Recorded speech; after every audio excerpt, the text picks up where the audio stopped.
You're listening ad-free on Amazon Music. In 1996, an 18-year-old college freshman named Diane began acting strangely. She'd suddenly break down and start crying, and then a second later she'd get really mad, and then a second after that, she'd be fine again, as if nothing had ever happened. For a while, her classmates thought her erratic behavior must be tied to really missing her boyfriend, who went to another school.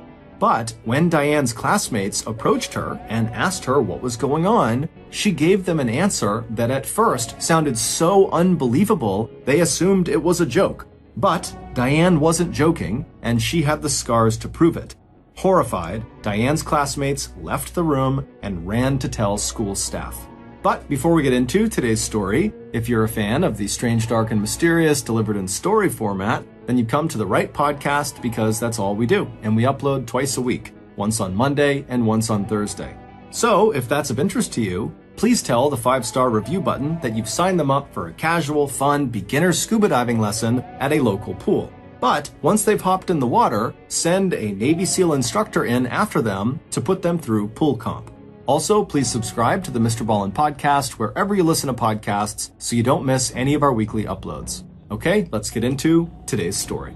In the fall of 1995, you would never know by looking at 17-year-old Diane Zamora that this high school senior from Crowley, Texas, had just made one of the most meaningful and important decisions of her young life. In fact, Diane, dressed in her modest t-shirt and plaid miniskirt and standing quietly in front of her locker at the end of the school day, drew a lot less attention to herself than many of the other teenagers who were now spilling into the noisy hallway all around her. But spinning the numbers on her combination lock, Diane did not feel ordinary. Ever since she had started going out with David Graham 2.5 months earlier, it was like Diane's carefully ordered world had suddenly been knocked into a new orbit. As Diane heard the click of the combination lock release, she tucked her chin down and let her dark curly hair fall forward so it covered her face, giving herself a minute of privacy to think about all that had happened starting back in the hot and sunny month of August when she and David had first become a couple. There was that moment when both of them looked across the room at one another, and Diane had suddenly felt like they were the only two people in the whole world. And then when David had walked over and casually touched her shoulder, Diane had felt this amazing thrill as she realized this person, who she had known for years as just a friend, had suddenly become something so much more. At first, the feelings that Diane had for David were almost as confusing as they were exciting. Up until that point in her life, having a boyfriend had never been part of Diane's life plan. Diane had spent most of her time over the last 3 years carving out a name for herself as a high academic achiever. Her classmates liked her just fine, but they never expected to see her out drinking or run into her at parties. Instead, Diane was known as a friendly but quiet person who put all of her energy into her schoolwork and other activities that might bolster her academic resume. And that effort and focus had already helped her rack up an impressive list of accomplishments. She had been elected to serve in the student government. She played the flute in the school's marching band. She was a member of the community service organization called Key Club, and she was a member of the National Honor Society, an invitation-only organization made up of academically outstanding high schoolers. And for Diane, all her dedication and hard work had a single purpose. From the time she was 9 years old, Diane had one dream in life. She wanted to be an astronaut. In the 4th grade, she had sent a letter to NASA, which is the National Aeronautics and Space Administration, asking for brochures about their space program and what it took to become an astronaut. And in the years since, her focus on that ambition had never wavered. That is, until now. Almost unconsciously, Diane looked down at her left hand. It was still wrapped in bandages. Back in September, Diane had been driving David's pickup truck on a dark back road when she got into an accident. The truck had flipped over and crushed some of the bones in her left hand. And during the whole time she'd been laid up in the hospital, David had been there for her. And he was there afterward, too, when Diane was back home, struggling with her schoolwork and with the temptation to take too much of her pain medication. Now, standing in the hallway of her high school, Diane wiggled the ring finger of her left hand. Soon the bones would be fully healed and the swelling would go down. And then Diane, feeling her heart start to race, she could start wearing the diamond ring that David had just bought for her. because despite having only been dating for 4 weeks, David had recently asked Diane to marry him, and Diane had not hesitated even a second before she said yes. Their wedding date was already set, but it was almost 5 years in the future, August 13th, 2000. They chose this date because it would be when both of them had graduated from college. But even though getting engaged was a big decision for Diane, it wasn't that decision that made Diane feel so different and so special. For Diane, the very meaningful and important decision she had made so very, very recently was to give up her virginity to David. As Diane started packing books into her backpack, she reminded herself that while it had been a very big decision, it had been the right decision. Meanwhile, 18 miles to the west in Mansfield, Texas, Diane's fiance, David Graham, was also standing in front of his high school locker, and he too was packing the stuff he would need to study that night into his backpack. Like Diane, David was known in his high school for his academic accomplishments, and he was also known for his military ambitions.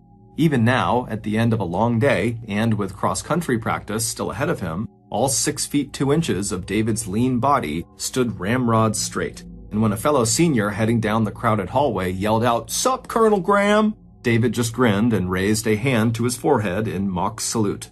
He was not one of those aggressive G.I. Joe soldier types. In fact, David had given up football because it just seemed needlessly rough, and he'd taken up cross-country instead. Like Diane at Crowley High School, David was not a part of the in-crowd social scene at his high school. But despite the teasing about his membership in the Junior ROTC and the Junior Civil Air Patrol, David was still known as a pretty cool guy, and an all-around extremely high achiever with exceptionally good manners. Junior ROTC is the U.S. Army's high school equivalent of the Reserve Officer Training Corps, where students who are interested in a military career learn the core values of discipline, citizenship, leadership, character, and community service. And while David was a Junior ROTC battalion commander, his real passion and commitment lay with the Junior Civil Air Patrol. This was a program supported by the U.S. Air Force that also trained teenagers for a military career, with an emphasis on flying and running search and rescue operations. But unlike ROTC, which is geared toward high school students, the Junior Civil Air Patrol accepts teenagers as young as 12 years old, which is how old David was when he first joined. Because like Diane, David had always had one ambition in his life. Ever since first grade, when his dad had taken David to a local air show where the public can go to see different kinds of aircraft and watch amazing displays of aerial acrobatics, David had instantly become obsessed and knew that someday he would become a pilot. And also like Diane, David's dream had only strengthened with each passing year. By the time he was 14, he had his pilot's license, and now, as David headed into his last year of high school, his excellent grades, character references, and junior military service made it a sure bet that after high school, he would be accepted into the prestigious U.S. Air Force Academy out in Colorado Springs, Colorado. As David exchanged a few more greetings with friends and other ROTC members, he also reached into his locker to grab the duffel bag where he kept his cross-country running gear. But instead of going to practice, what David really wanted to do right then was hop in his car and drive out to see Diane in Crowley. But he knew he couldn't. Leaving his school in a tide of other teenagers, David thought back to that evening in early August at a Civil Air Patrol meeting. Like David, Diane had joined the Civil Air Patrol years ago at the age of 14 because she knew that the military was a good way to get the training and qualifications she would need to become an astronaut.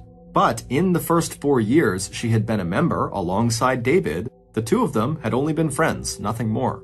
But on that particular Tuesday night last August, David just happened to glance over at Diane as she just happened to be glancing over at him, and in this brief moment, they locked eyes, and they both instantly felt attracted to the other.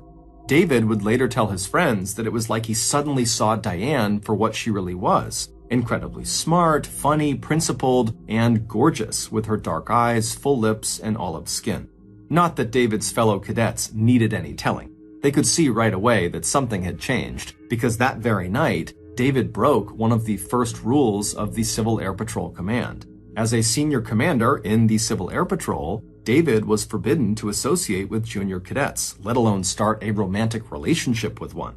But after randomly locking eyes with Diane, David had walked right over to her, put his hand on her shoulder, and then leaned down, and with his mouth pressed close to her ear, he told her she looked very nice tonight. Because of his romantic involvement with Diane, David had to give up his command position in the Civil Air Patrol. But for David, that was a small price to pay in order to be with Diane. And by the end of that month, David was head over heels in love with her. It didn't bother him at all that there was no sex in their relationship because he respected Diane's views on premarital sex. And even after they got engaged to be married, David had no expectations that Diane's views on sex would suddenly change. However, they did. Diane's horrible accident in his pickup truck had cemented the bond between them. And for David, who had only ever had just one serious girlfriend, Diane's sudden decision to make love to him had led to one of the best experiences in his life. David also knew that their relationship had helped both of them cope with some very painful and difficult family problems. This past summer, David and his 3 siblings were shocked and devastated when their parents divorced, and David's mother had been the one to leave home and move away 250 miles south to Houston, Texas. And it was during that same time that Diane had been the one in her family to confront her father about his longtime affair with his mistress. That affair had created so much financial and emotional chaos in the family that her father had lost his job, and for a short but awful period in her life, Diane and her younger sister and brothers became homeless, living out of the family car. But through it all, Diane and David had been there for one another. David had helped pay Diane's expenses, he gave her rides and bought her clothes, and when Diane's family was back on their feet, David practically began living in their new house. And as soon as cross-country practice was over that afternoon, that's exactly where David was headed, to Diane's house, where they would study together until it was dark, and David's father called to tell David it was time for him to come home. When David arrived in Crowley 2.5 hours later, Diane was waiting for him.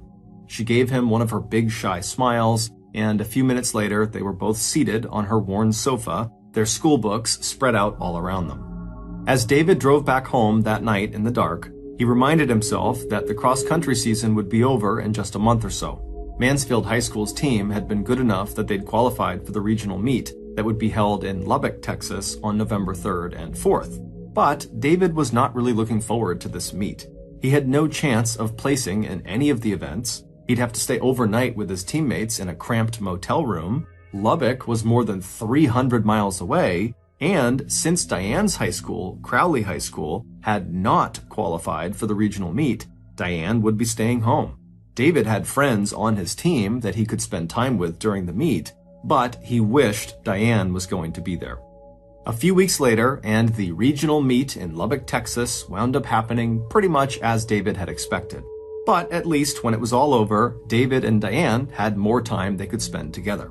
From that Thanksgiving onward, David and Diane's respective families both watched with pride as the young couple seemed to turn the last 7 months of their final year at high school into a victory lap that had them circling together around a shining future. By early spring, David had received word that he'd been selected as a candidate for the U.S. Air Force Academy out in Colorado Springs. And on the same exact day, Diane received her letter of acceptance from the U.S. Naval Academy in Annapolis, Maryland, along with a full scholarship that covered tuition and room and board in exchange for 4 years of military service after she graduated. As high school graduation rolled around in May of 1996, Diane was recognized as one of the most accomplished seniors at Crowley High School, while David was one of the most celebrated seniors at Mansfield High School. And when the students at Mansfield stood up to give David a standing ovation, Diane was right there in the audience clapping as hard as she could, just as David was at Crowley High School when Diane received her awards and diploma. For students and administrators at both schools, these award ceremonies were welcome moments of celebration, because in the past several months, big city problems, drugs, gangs, and violence had started creeping into the once safe and secure borders of both Mansfield and Crowley. Ever since January, the residents of Dallas and Fort Worth, where Diane lived, had been following the tragic news of a child kidnapping that had led to the brutal murder of the 9-year-old hostage, a little girl with shoulder-length blonde hair whose missing person picture had been plastered all over the city. And 5 months into the investigation, and the little girl's murderer had still not been caught. Meanwhile, Mansfield had suffered its own very personal tragedy. In early December, a local farmer had found the body of a high school sophomore in his abandoned field. She had been murdered, and her death had sent shockwaves through the 15,000 residents of Mansfield and the 2,500 high school students who had been her classmates. In the 3 weeks it took local detectives to make an arrest, the school and the town had buzzed with rumors as police tried to sort through the complicated and secret life of a popular and talented teenager. For Diane and David, the combined news of these tragedies made their own worries and problems, mostly their upcoming separation as they headed off to opposite sides of the country for college, seem completely insignificant. So, after the high school awards ceremony, when David and Diane were interviewed by local reporters about their accomplishments and future plans, they told them that there were a lot worse things in life than a long-distance relationship, especially given the strength of their commitment to one another. When the news article was published 10 days later in the Fort Worth Star-Telegram, the headline read, "Couple to march to military drums, then wedding bells." And at the start of the summer of 1996, David and Diane put that commitment to the test. On Friday, June 30th, David headed 700 miles northwest to the U.S. Air Force Academy, its 18,000-acre campus located in the remote foothills of the Rocky Mountains in Colorado Springs, Colorado. 2 days later, on Sunday, July 2nd, Diane headed 1,400 miles east to the United States Naval Academy, its 338-acre campus perched on the edge of the Chesapeake River and fully enveloped by the historic city of Annapolis, Maryland. And from the very start of their military education and training, it was Diane who had the most trouble adjusting to the physical challenges and also to the emotional stress of being separated from David. Unlike David, who was actually motivated by the structure and discipline of the military, Diane struggled to fit in socially and to embrace the command structure that put freshmen like herself at the bottom of the totem pole. Meanwhile, that old injury to her left hand from the car accident had made the daily grind of endless push-ups, squats, bear crawls, and other calisthenics not only difficult, but very painful. 5 weeks in, and David, out in Colorado, had become an official Air Force cadet, ready to start the 4-year run to becoming an Air Force pilot. 5 weeks in for Diane, and she was showing alarming and troubling signs of psychological strain. While her letters back home painted a very rosy picture of success and determination, the reality of her situation could not have been more different. Without David, it was like Diane's life was falling apart. According to her squad leader, a freshman named Jason Guild, Diane was only barely making it through the 6-week boot camp at the Naval Academy. She wrote constant emails to David, and when he didn't reply right away, she'd break down into uncontrollable fits of crying. In her required essay, where she was supposed to talk about herself and her ambitions, all she wrote about was David and their engagement. Diane was also starting to withdraw socially. She refused to participate in a program that matched new cadets with local families to help cadets adjust to the stresses of being newcomers at the academy. Diane's supervising officers warned her that she was becoming way too much of a loner and that she was losing her focus and only just meeting the minimum expectations. And when Diane did engage with other people, all she talked about was David. But along with telling anyone who would listen how much she and David loved each other, Diane also talked about David like maybe she didn't fully trust him. But it was Diane, not David, who seemed open to getting involved with someone else, and who dangled that possibility in front of David like a red flag in front of a bull when she told him she was interested in her squad leader, Jason Guild. And when Diane called David to tell him that Jason had kissed her, David immediately sent Jason a threatening email telling him to leave Diane alone. Diane responded with a deluge of emails and letters and more phone calls to David that were equal parts lovesick and angry. Meanwhile, when she was with Jason and her friends, Diane veered back and forth between begging Jason to be her boyfriend and in the next breath declaring her undying devotion to David. At first, Diane's roommates assumed that Diane's erratic behavior was caused by the stress of trying to maintain a long-distance relationship with her fiancé. But halfway through boot camp, Diane really seemed to come totally unhinged. It was at that point in early August that Diane took her roommates aside and began to point out all these small scars all over her body. And then she began to hint at something very dark in her relationship with David. And finally, in the early morning hours of Sunday, August 25th, one day after officially making it through her 6-week boot camp, Diane didn't just hint at this dark thing. She came right out and told her roommates the whole story.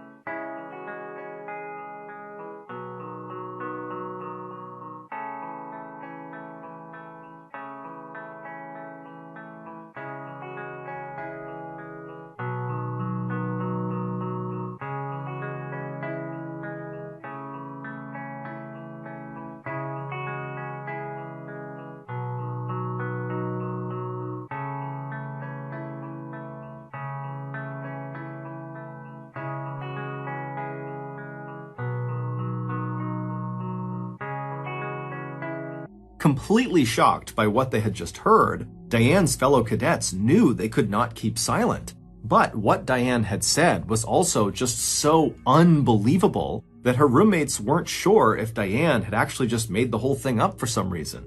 So instead of reaching out directly to an academy officer, the cadets went to the academy chaplain, whose job was to offer spiritual and moral guidance. They figured he could decide how to handle the information. 5 days later, on Friday, August 30th, 4 investigators from the outer suburbs of Dallas and Fort Worth, Texas, arrived in the main administration building of the U.S. Naval Academy. Surrounded by the naval officials who had been contacted by the Academy chaplain, the detectives had made the 1,400-mile trip for only one reason. They were there to talk with former Texas resident Diane Zamora. It would turn out all the stress Diane had felt since arriving at the Naval Academy was caused by something much more sinister and disturbing than just Diane's separation from David. Instead, Diane's strange and troubling behavior had been caused by a dark secret that Diane and David had been keeping for a very long time. But to understand what this dark secret was, we have to go back almost 9 months to late November of 1995, when David and Diane were both still seniors in high school. That was the weekend of the cross-country regional meet in Lubbock, Texas, the same regional meet that David had been really bummed about because Diane would not be attending. During the long 5-hour bus ride to and then from Lubbock, David had struck up a friendly conversation with a fellow Mansfield High School student, a young woman who was one of the best runners on the girls' team. And when the bus had finally returned to Mansfield after the meet was all over, this same girl asked David if he could give her a ride home from where they had just been dropped off, which was out front of Mansfield High School. David agreed, but instead of driving straight to her house, he and his new friend made an unplanned detour to a parking lot behind a local elementary school, and not long after parking, the pair had climbed into the back seat of David's car and they had sex. By then, it was a well-known fact at Mansfield High School, where David went to school, that he was engaged. And maybe if Diane had also been a student at Mansfield, she might have found out about David's infidelity. But she didn't, because no one at her school, Crowley High School, had heard about what David had done. So Diane had no idea he had cheated on her. And so over the course of the days that followed David's sexual encounter with the star runner, Diane just acted normal, talking endlessly to David about the purity and sanctity of their love for one another. And day after day, David's guilt over what he had done felt heavier and heavier until he just couldn't stand it any longer. And so finally, on Friday, December 1st, 1995, a few days after spending Thanksgiving with Diane and her family, David told Diane that he had cheated on her. Diane was beyond devastated. Even though the thought of David with someone else was unbearable for Diane to think about, she couldn't stop herself from making David repeat over and over and over again all the little details of the sexual encounter. And the more Diane heard, the more wild and upset she became. To Diane, her virginity had been very precious, a gift that she could only ever give one time. And now David had repaid that gift by cheating on her. When crying and screaming did nothing to make her feel any better, Diane grabbed a fireplace iron and tried to hit David. After David grabbed the iron and took it away from her, Diane turned away from him and just started banging her head against the wall. Over the next couple of days, David and Diane spent hours talking to one another about what happened, but especially for Diane, there was just no way to go back to how she used to feel about David. And for David, along with his sense of guilt, there was something else. He was starting to have conflicting emotions about his relationship with Diane. And so, on the night of Sunday, December 3rd, just 48 hours after coming clean to Diane, David slowly picked up the family telephone in his home and he dialed a phone number and then put the receiver to his ear. A minute later, David heard the familiar voice of 16-year-old Adrian Jones, the smart, bubbly, blonde star runner of the Mansfield High School cross-country team that David had had sex with in the back of his car. After talking for only a few minutes, Adrian agreed to sneak out of her house later that night and meet up with David. Like David, Adrian was an excellent student who talked about becoming a veterinarian after she finished high school. But Adrian also had a rebellious streak, and while she did not have a reputation as someone who slept around, she did enjoy a little bit of flirting and attention from the opposite sex. And while she hadn't told any of her friends about her earlier hookup with David, she decided that if he ever asked her out again, she'd say yes. So by 12:30 a.m., Adrian was looking out her window, anxiously waiting for David to arrive. And even though David wound up being 2 hours late, pulling up the driveway close to 2:30 a.m., Adrian was still wide awake and happy to see him. As soon as she heard the sound of his car engine on her street, Adrian turned on her light so she could give herself one final quick look in the mirror. She was wearing her favorite plaid shorts and t-shirt. Then she switched off the light, made her way quietly down the stairs, and slipped out the back door. After Adrian climbed into the front passenger seat of the Mazda hatchback, David smiled and apologized for being late. Then he turned the car northwest, and they drove along quiet, dark roads until they reached their destination, a large recreation center just over the Mansfield line in the small town of Grand Prairie. Once they arrived, David turned off the car engine. The night was clear and the moon was almost full. To one side of the car, they could see the lake that was part of the recreation center. On the other side of the car, they could see a large empty field fenced off on all sides. Even though the night air was cool, Adrian had rolled down her window and a slight breeze ruffled her thick blonde hair. For just a minute, David sat in the driver's seat without moving. He knew what he was about to do was wrong. But before he could change his mind, he turned toward Adrian and reached across the space between them. As she began to lean toward David, he ran his hands along her arms and then up over her shoulders towards her neck. And then, taking a deep breath, David suddenly closed his strong hands around Adrian's throat and gave her neck a violent jerk. For just a second, Adrian sat there stunned, and then her hands shot up to her neck as she tried to grab David's fingers and pull them away. But as she did this, David only tightened his grip, readjusting himself in his seat, and then he began twisting her neck first to one side and then to the other. Within seconds, Adrian's complete and total shock gave way to a massive rush of adrenaline. And with all of her strength, she grabbed his arms and stopped the violent side-to-side motion, and then began forcing her much larger attacker back away from her. And it was while she was grappling with David that Adrian heard a sudden noise coming from the backseat of the car. All at once, she felt David's hands loosen, and they both turned towards the sound.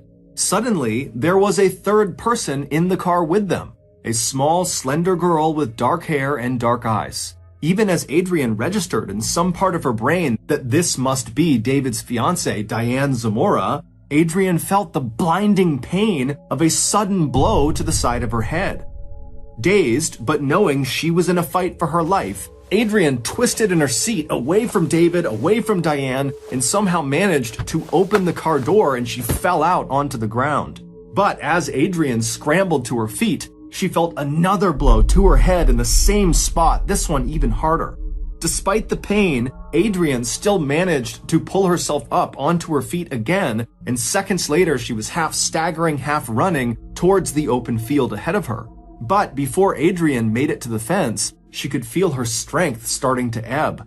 With one last lurch, Adrian threw herself up and over the 4 strands of the barbed wire fence. But even as she made it to the other side, her sock caught on the barbs and she stumbled forward and kind of twisted and landed on her back, her bloody face looking up at the bright Texas moon. Off in the distance, there was the sound of raised voices, and then a few minutes later, David stood in the field looking down at Adrian, a 9mm Russian-made Makarov pistol in one of his hands. David raised the gun and aimed it at Adrian's face, and then he fired it twice. One round hit Adrian just below her left eye, the other round hit her square in the forehead, right between her eyes. In the last moment of her life, Adrian's hand clutched convulsively into a fist, and her fingers wrapped themselves around a handful of stiff winter grass. 40 minutes later, in the town of Burleson, 20 miles to the west, 16-year-old Jay Green heard a knock on his bedroom window.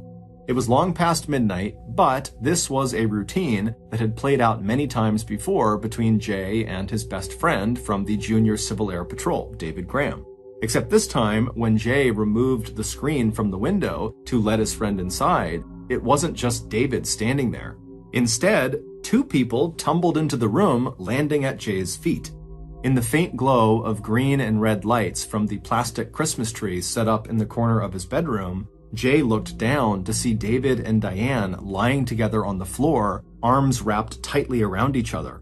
It looked like there was something dark and liquid spattered on their clothes and faces and hands. When Jay asked David what was going on, David looked up at him and said, "You don't want to know. Don't ask any questions. We were never here. This never happened." A few minutes later, David and Diane went into Jay's bathroom and spent 30 minutes cleaning up. When they came back out, David asked Jay if he could borrow some clean clothes.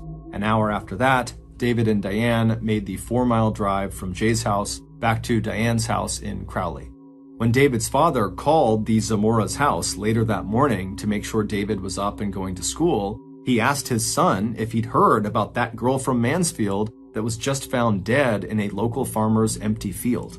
David said no, then he hung up the phone and stared at Diane in silence.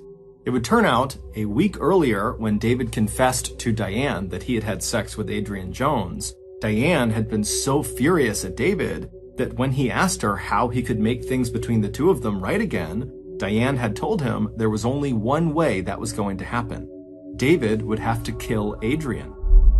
At first, David was stunned by her request, but feeling like he somehow had to avenge Diane's honor, he ultimately agreed to do it. So, beginning early on Sunday, December 3rd, as Diane watched and listened, David started placing calls to Adrian. When he finally reached her, it was about 10:30 p.m. that night. Adrian was on the phone with her boyfriend at the time David called, and Adrian's mother was waiting nearby to make sure Adrian did not stay up too late talking on the phone. Adrian interrupted her call with her boyfriend, whose name was Tracy, to take the incoming call from David. And a few minutes later, she had agreed to meet David that night. Diane told David in no uncertain terms that there was no way she was going to let David meet with Adrian alone. So, after making their preparations, David got behind the wheel of the Zamora family car, and Diane crawled into the trunk space of the car. And because this car was a hatchback, the trunk was not separated from the seating area. Meaning, if you were in the back seat of this car, you could just turn around and look into the trunk. David's plan was to kill Adrian by breaking her neck. But, just in case that didn't work, he had brought along his 9mm pistol. Additionally, he had brought a set of heavy round barbell weights that he would use to sink Adrian's dead body in the nearby lake out at the recreation center, where he planned to take Adrian. David packed both the gun and the weights in a duffel bag, and then he put that bag in the trunk next to where Diane was going to be hiding. But it turned out, in David's words, that snapping someone's neck was a lot harder than it looks in the movies. Within minutes of David stopping the car near the recreation center, nothing had gone according to the plan that he had worked out with Diane. When Diane peeked her head up and over the back seat and saw David struggling to break Adrian's neck, Diane dug into the duffel bag next to her and pulled out one of David's weights. Then Diane climbed from the trunk space up and over the back row of seats until she was right behind the front seat where Adrian was fighting for her life. As Diane got into position, Adrian and David heard her, and for a second they both just kind of stopped and turned around to look back toward her. And in this brief second that Adrian is registering that Diane is sitting in the car with them, Diane wound up with that weight and slammed it into the side of Adrian's head. But amazingly, this did not kill Adrian.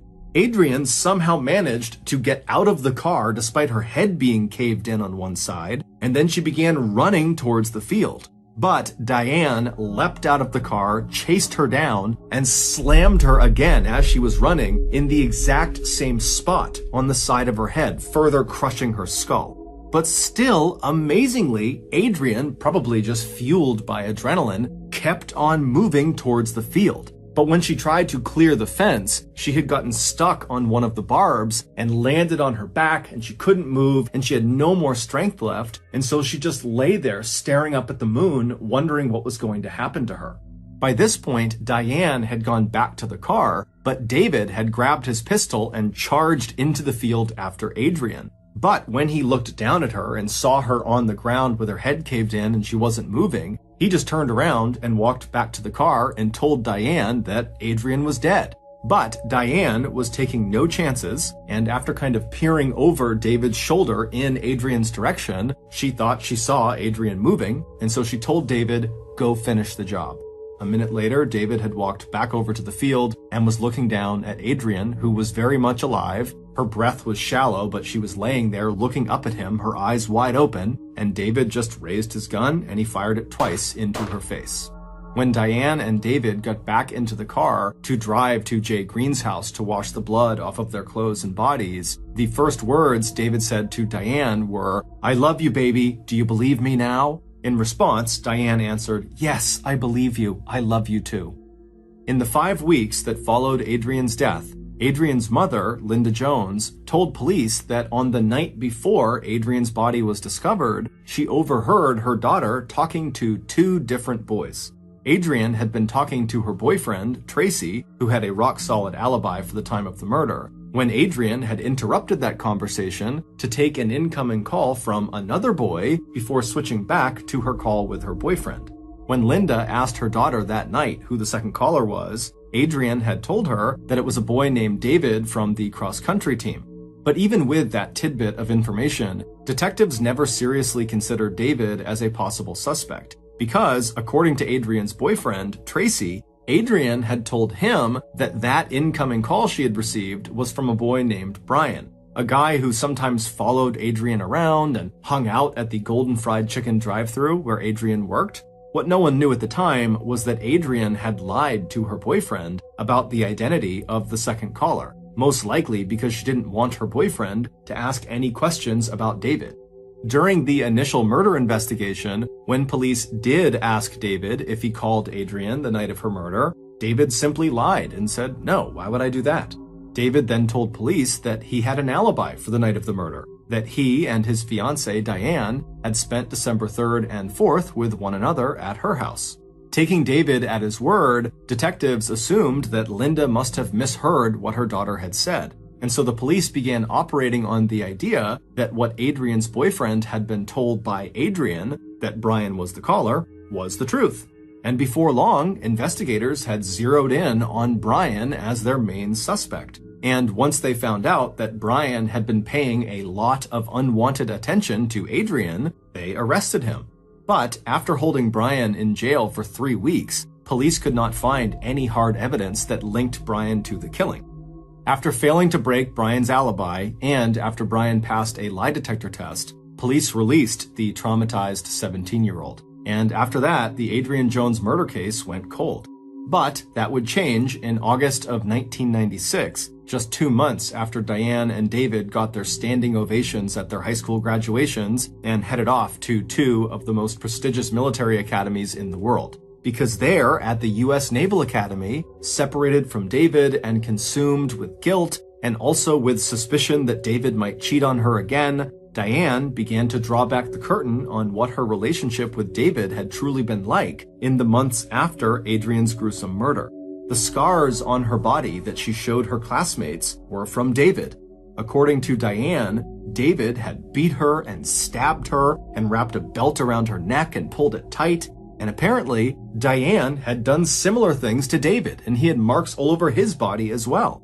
While the image David and Diane presented to the world was that of a golden couple utterly devoted to one another, in private, they had started to physically as well as emotionally torture each other over this terrible secret they both shared. And finally, on August 14th, Diane came out and told her roommates exactly what that secret was. That almost 9 months earlier, back in December of 1995, she and David had killed 16-year-old Adrian Jones. And as soon as Diane's roommates passed that information on to the military chaplain, he had informed the attorney for the Naval Academy, at which point naval officers had called the police department in Mansfield, Texas, and told them they needed to come out and talk to one of their students.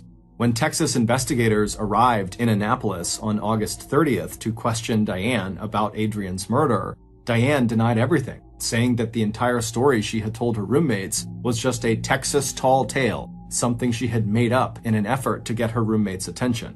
But when investigators flew out to the U.S. Air Force Academy in Colorado to question David, David's initial denial that he had had anything to do with Adrian's death did not hold up for very long.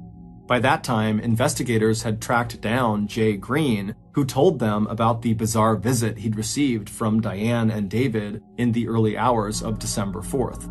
And when he was ordered, not asked, by Air Force officials to take a lie detector test, David failed. A couple of days later, on the night of Thursday, September 5th, David sat down at a word processor in a small room at the U.S. Air Force Academy Administration Building and typed out and then signed a 4.5-page confession. In it, he wrote that when his, quote, precious relationship with Diane was damaged by his, quote, thoughtless actions, which is how he described his sexual encounter with Adrian, the only thing that could satisfy Diane's, quote, womanly vengeance was for David to kill the girl who had, for an instant, taken Diane's place in David's life. Confronted with David's confession, Diane quickly responded with her own formal statement that corroborated much of what David had already told investigators. And immediately after both of them had been arrested and charged with capital murder, David and Diane continued to defend each other and declare their love for one another both publicly and through the many letters they wrote back and forth. But by the time Diane's case went to trial a couple of years later, in early February of 1998, David and Diane had not only recanted their confessions, they had also turned on each other. Diane portrayed herself as an innocent party who had been abused and manipulated by David, and it was David who actually murdered Adrian Jones. The jury did not buy Diane's story, and on February 17th, 1998, Diane was found guilty of capital murder and sentenced to life in prison. 5 months later, when David's case came to trial, defense attorneys argued that David had been pressured by investigators to confess to Adrian's murder. But the jury disagreed, and on July 24th, 1998, David was also found guilty of capital murder and sentenced to life in prison as well. Unlike Diane, David has expressed remorse for his role in the brutal murder of Adrian Jones, and he has said his punishment fits the crime. Both David and Diane will be eligible for parole in 2036.